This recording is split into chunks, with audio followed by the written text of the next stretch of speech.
You watching this video right now. You thinking, about to get a job. What am I gonna do with all the money I'm making? If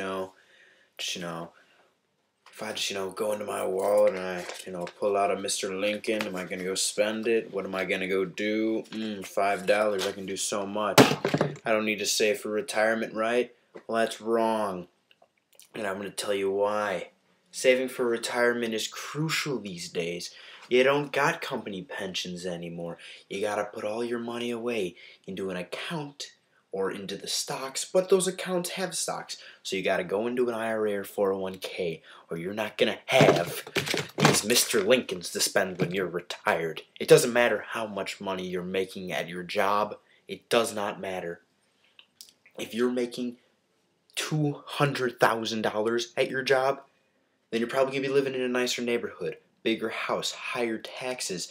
You're not going to have the money to retire the way you want to.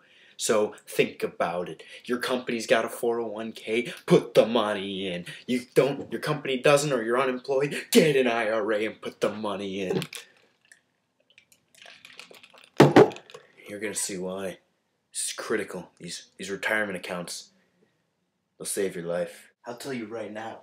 You walk into that job interview, your future employer could say, we got vision insurance, dental insurance, health insurance, all that good stuff, all the insurance that you're going to need to live your life. But they say, I'm sorry, we don't have a 401k program, and then you don't start an IRA, you're going to have no money. Okay? Think about it that way. Just think about it. So then you walk into this job interview, you're like, hello, I'm Dylan. And he's like, hi, I'm future employer, possibly.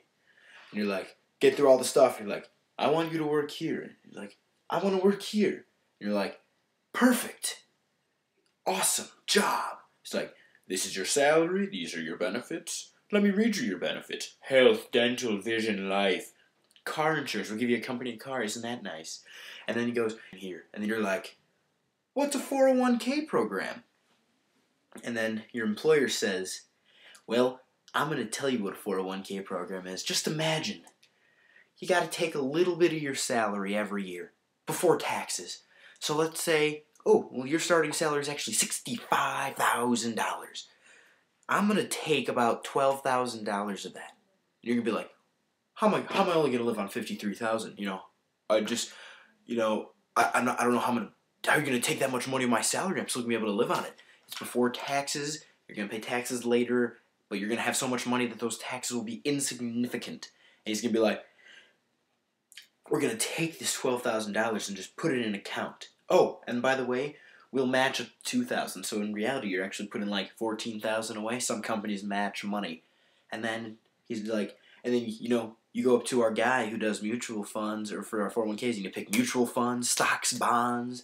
And then usually the price goes up. Obviously, the market did have a downturn in the late 2000s. That was before 2010, not like 2,999, You know what I mean, like early 2000s, like '08.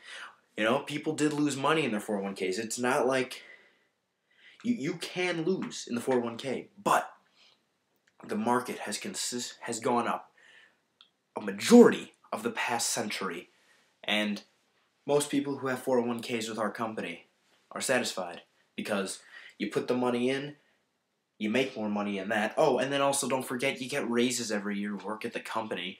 So then that keeps going up. So the money you put in keeps going up, and you keep getting more money in there. So when you retire, you can take whoever you want. You can do whatever you want. You can vacation all over the world. You can buy houses. You can do anything. So you're sitting there thinking, what am I going to do if my company doesn't offer a 401k program? Well, what are you going to do? You're going to go to somewhere like Charles Schwab or Morgan Stanley, and you're going to open up an IRA, or as most people like to call it, an individual retirement account. An individual retirement account is a 401k, but your company won't match things you put in because it's an individual retirement account, not a company retirement account. So, obviously, it's not going to be like, I put Mr. Lincoln in, and the company be like, I put Mr. Lincoln in too. It's not like that in the IRA.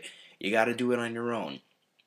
Obviously, you're going to have a financial advisor who helps you with your 401k. Like, this mutual fund, I've been watching this one for a couple years. I like this mutual fund. I have a lot of my clients investing in this mutual fund. Hey, my buddy owns this company. I have a lot of people in it. They've made a lot of money. Stuff like that. They'll tell you the best stocks to buy, the best funds, the best bonds. It's basically like a 401k, but on your own. So when your employer says, unfortunately, as of now, we don't have a 401k program, you know where to go. The IRA is also like the 401k in the fact that it is pre-tax. So if you're making $65,000, you're actually not making $65,000 because the government's just going to be like, hey, you're making that much money, give me most of it, please, because that's the only way we can get money. So it's pre-tax, which means if you put $5,000 of your salary into your IRA, it is $5,000. It's not the government going, okay, well, $5,000, we'll take 40% of that right now, and yeah, you're left with a little bit of money because we stole most of it. It's pre-tax, unlike the Roth IRA, which is a different kind of individual retirement account that is actually a post-tax retirement account. That government is going to be stealing your Mr. Lincolns when you're trying to save up for your retirement. Think about that. Let's say you're unemployed, or you haven't had a job ever, but you knew that it was smart to save for retirement because you knew one day you were going to get a job. Think about that. You knew you were going to get a job. You're the best, right? Of course you are.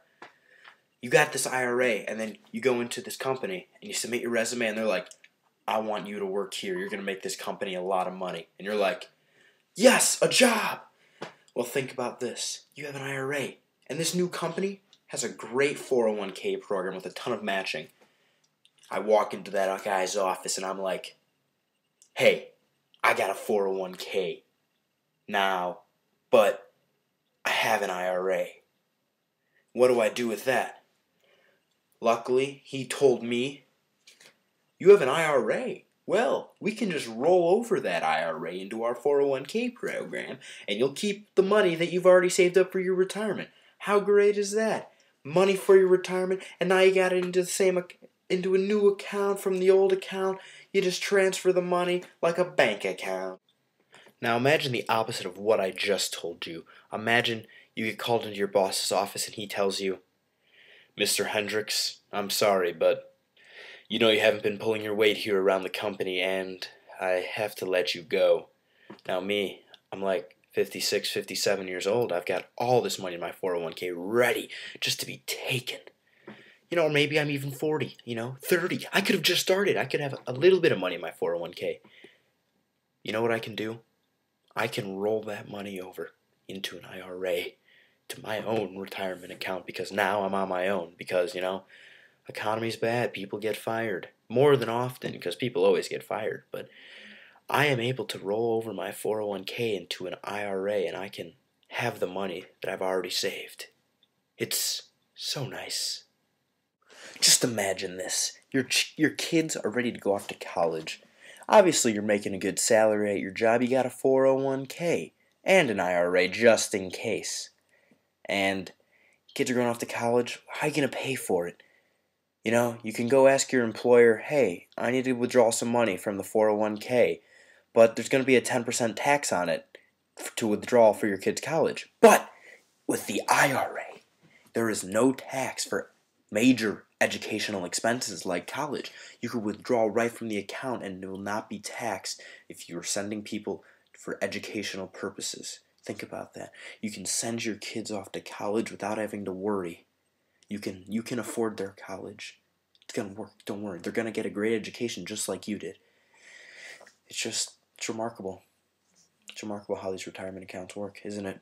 I know. You're tearing up over there. I'm trying to hold back over here myself. It's just so beautiful. I wake up one morning. My wife needs a double kidney replacement. She's going to have to go through dialysis and then surgeries. I'm going to need so much money. I don't make that much. I mean, I make enough to support my family, but with all these operations, I'm not going to be able to support my family anymore. I'm going to have to withdraw from my 401k or IRA to get my wife through this. I figure out there's a 10% tax for withdrawing through the hardship withdrawal, and then I do some more research and I figure out, hey, this total cost of all this kidney stuff is over 7.5% of my adjusted gross income, which means that I'm exempt to the 10% tax, so I can withdraw the money untaxed to help my wife get the double kidney replacement and then get better so we can still have a loving family. How great are retirement accounts? One day the boss calls you right into his office. He says, hey, you're not putting enough money into your 401k program. You know what that's going to do if you don't put enough money into your retirement account? First of all, you're not going to have enough money for retirement. You obviously want to have fun in your retirement. It's basically a second childhood. So, you're going to get the unfortunate news that if you don't put more money in, you know, I don't even want to tell you, but you're going to have your 401k account closed by the company because there is a minimum standard of deposit, and if you don't meet it, even if you have my kids are in college, I live in a very expensive area and the taxes are high, so I'm spending a lot of my money there, or I have some medical expenses, you're still going to be having to put money in the account. You still have to, no matter what. You're going to have to find a way to live, or you're going to lose the retirement account. The company will close it on you, and they don't care, okay? Think about it. You got to keep putting the money in. You want to have a great second childhood, enjoying vacations and homes. You can spend time with friends. Think about it. You want to enjoy it. Don't screw it up. Obviously, I've told you that you don't have to save for your retirement in these accounts, such as the IRA, Roth IRA, and 401k. And then, it'll be nice, Mr. Lincoln there in your retirement, be able to, maybe go out to eat a few meals, maybe a couple vacations, still live in the same house. You'll own it by then because you've lived there for so long. But you got the retirement accounts to work. Think about it. The money's gonna be raining. That's what you're gonna be doing. You're gonna have money all over the place. You're gonna have, my friend Andrew Jackson. You won't just have Abraham Lincoln, you'll have an Andrew Jackson, and another Andrew Jackson, and another Andrew Jackson, and another Andrew Jackson. Okay? Wait, I threw in another one, because you're gonna save smart in the 401k or the IRA. You're gonna do it. You're gonna save money for your retirement, and you're gonna enjoy it. You're gonna have so much more money than if you didn't. If you don't save for retirement, you take the $5. I'll take the 12 billion. Okay, I'm lying about 12 billion, unless you're really, really rich. In which case, remember the name Dylan Hendricks. I was in your consumer class or in your grade. Remember that. You ever make $12 billion and need someone? I'm your guy. Save for retirement. Don't be a dummy.